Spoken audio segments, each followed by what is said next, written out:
Your ship's amazing, Shepard. I've never seen a drive core like this before. I can't believe you were able to fit it into a ship this small. I'm starting to understand why you humans have been so successful. I had no idea Alliance vessels were so advanced. The Normandy's a prototype, cutting-edge technology. A month ago, I was patching a makeshift fuel line into a converted tug ship in the flotilla. Now, I'm sitting on board one of the most advanced vessels in Citadel space. I have to thank you again for bringing me along. Traveling on a vessel like this is a dream come true for me. I had no idea you found ship technology so interesting. It comes with being a Quarian. The migrant fleet is the key to the survival of my people. Ships are our most valuable resource.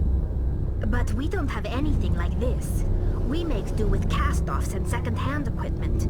We just try to keep them running for as long as we can. Some of the fleet's larger vessels date all the way back to our original flight from the Geth. I can't believe your fleet's still using ships that are 3 centuries old. They're constantly being repaired, modified, and refitted. They aren't pretty, but they work. Mostly. We've tried to make ourselves as independent as possible on the flotilla, grow our own food, mine, and process our own fuel. But some things we just can't make on our own. A patch to maintain the hull integrity requires raw materials we just don't have. That's why our pilgrimages are so important. Tell me about your people. Our lives aren't easy. Resources are scarce, and we are constantly on the move. Everything we do must in some way contribute to the continuation of the migrant fleet. There are 17 million Quarians in the flotilla, and each of us relies on the others for survival. The bonds among my people are strong. Unfortunately, we have had to surrender many of the freedoms and civil liberties other species take for granted. What kind of freedoms? Well, it's illegal for parents to have more than one child. If our population grows too much, it would strain our resources to their breaking point. Of course, we also can't allow our numbers to become too few. If our population is in decline, the rule against single births is temporarily repealed. In extreme cases of population decline, incentives are even offered to encourage multiple births, though the Conclave hasn't had to take such measures in nearly a century. That's your government. The Conclave is our civilian branch of government. Each ship can elect a representative to serve on the Conclave and make decisions that affect the fleet as a whole. On matters that affect an individual ship, however, the captain has the final say. It's a tradition that dates back to the early days, when the fleet was governed by martial law. Fortunately, most captains nowadays are smart enough to have an elected council from their crew to give them advice and guidance. So the ultimate power rests with elected officials? In practice, the Conclave and the respective council for each ship tend to set the rules that govern our daily lives. But in theory, we are still under military jurisdiction. The 5 top-ranking military officials in the fleet serve on the Admiralty Board. These 5 have the power to overrule any decision by the Conclave in case of emergency. To do so requires unanimous agreement among the Admiralty, and they can only do this once. After that, the entire board must resign their posts. It's a safeguard that served us well. In nearly 3 centuries, the Admiralty Board has only overruled the Conclave 4 times. I want to know more about the Geth. I doubt I can tell you anything you don't already know.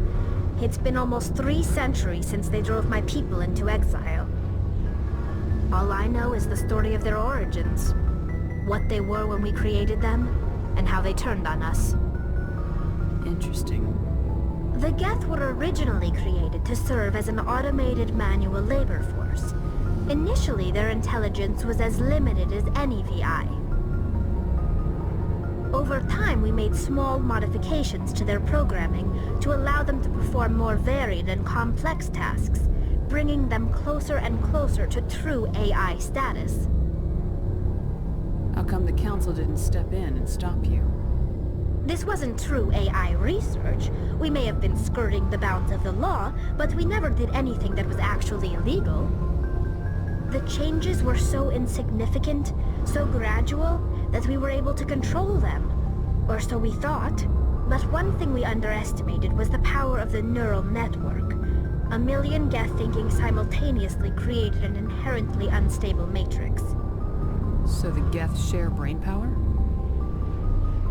Many of the Geth's logic systems were designed to work in concert with other nearby Geth. Basically, the more of them you have in a group, the smarter they are.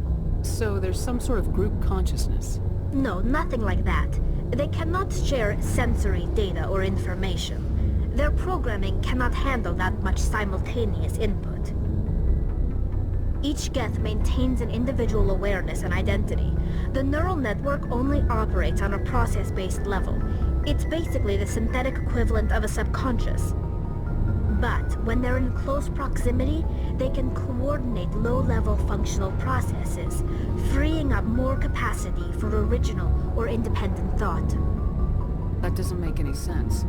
I'm probably oversimplifying. The Geth are incredibly advanced and complex creations. All you need to know is that they get smarter when they gather in large numbers. As we built more and more Geth, their effective intelligence became more sophisticated, more abstract. One day, a Geth began to ask its Quarian overseer questions about the nature of its existence. Am I alive? Why am I here? What is my purpose? As you can imagine, this caused a near panic among my people. I don't see what's so bad about those questions. The Geth were created to engage in mundane, repetitive, or dangerous manual labor. That's fine for machines, but it won't satisfy a sentient being for long. The Geth were showing signs of rudimentary self-awareness and independent thought. If the Geth were intelligent, then we were essentially using them as slaves. It was inevitable the newly sentient Geth would rebel against their situation. We knew they would rise up against us, so we acted first.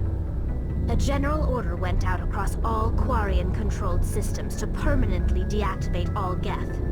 The Geth responded to this order violently. Hey, you can't blame them for fighting for their survival. We had no other choice. The Geth were already on the verge of revolution. By acting quickly, we had a chance to end the war before it began. The hope was that most of the Geth would still be little more than machines, incapable of organized resistance. But they had progressed much further than anyone anticipated. The war was long and bloody. Millions upon millions of Quarians died at their hands. In the end, we were forced to flee our own homeworld. We feared the Geth would pursue us, but they never came beyond the Veil. Now we drift through space, exiled, searching for a way to reclaim what was once ours. It's hard to feel sorry for you. Your ancestors tried to wipe out another species. We made a mistake when we created the Geth in the first place, but we did not make a mistake when we went to war against them. If we had not acted, they would have wiped us out. They're a synthetic life form. They have no use for organics. None. Why do you think they cut themselves off from the rest of the galaxy? Why do you think they've killed every organic being who's ever tried to contact them? I didn't mean to offend you. I'm sorry. I didn't mean to get so worked up. Most Quarians tend to have pretty strong opinions about the Geth. I want to know more about the pilgrimage. When my people reach maturity, we leave our birth ships and seek acceptance with a new crew. It's necessary to maintain genetic diversity among the fleet. But no ship wants to accept someone who will be a burden on them. So, to prove our worth, we embark on a pilgrimage. We set out alone, leaving the flotilla and our families behind us. We only return once we have found something of value we can bring back to the fleet. This is presented as a gift to the captain of the respective ship we wish to join. If the gift is accepted, we are welcomed into the crew. I can't believe they just send you off alone. It's not like they just cast us out. Before we leave, we are given lessons in how to survive outside the flotilla, and given gifts to help us on our journey. We also receive implants to fight off sickness and disease. Generations of living in an isolated and highly controlled environment have left our immune systems weaker than most. By the time we leave the fleet, we are well equipped for the pilgrimage. This is a rite of passage for all Quarians. If it were dangerous, our numbers would suffer. Virtually every pilgrimage ends with a triumphant return and the ritual presentation of the gift to one of the fleet's captains. Can a captain choose to reject the gift? That doesn't happen often. Most captains are eager to increase the size of their crew. It increases their own standing in our society. Even when a gift is not particularly valuable, the captain usually accepts it out of a sense of tradition. However, there is a stigma to presenting a substandard gift. It's not the best way to make a good impression on a new community. Most pilgrims don't return until they find something worthwhile. I want to talk about something else. Like what? I should go. See you later.